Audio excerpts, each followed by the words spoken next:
Welcome to Teju life style. ఈరోజు వచ్చేసి మా గార్డెన్లో కొన్ని గులాబీలు అయితే తయారైనాయండి. ఆ గులాబీ మొక్కలు అయితే చూసినట్లయితే వైట్ పింక్ కలర్ షేడ్ అండి, సూపర్ ఉందండి. మాకు నచ్చి తీసుకున్నామండి. ఇక్కడ సేమ్ దీనికి ఇక్కడ ఇంకో మొగ్గ అయితే ఉందండి. ఈ పక్కన వచ్చేసి రెడ్ కలర్ అండి, చాలా బాగుంది కదండి చూడడానికి. ఇంతకు ముందు వీడియోస్లో చూపించాను కదండి. ఇంకా తయారవ్వాలండి, అది మొగ్గ కింద ఉందండి.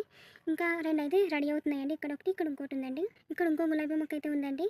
చిన్నది పింక్ కలర్ బటన్ రోజ్ అండి. దీనికి మొగ్గలు అయితే ఉన్నాయి చూసారండి. ఇంకా నేను మీకు ఇందాక చూపించింది అది వేరే పింక్ అండి, ఇది వేరే పింక్ అండి. కూడా ఈ చిన్న పువ్వు అయితే విడిచిందండి. తర్వాత ఇక్కడ ఒక మొగ్గ కూడా ఉందండి. ఇక్కడ ఇంకో గులాబీ మొక్క కూడా, ఈ మొగ్గ అయితే ఇంకా రెడీ అవ్వాలని అవుతుంది.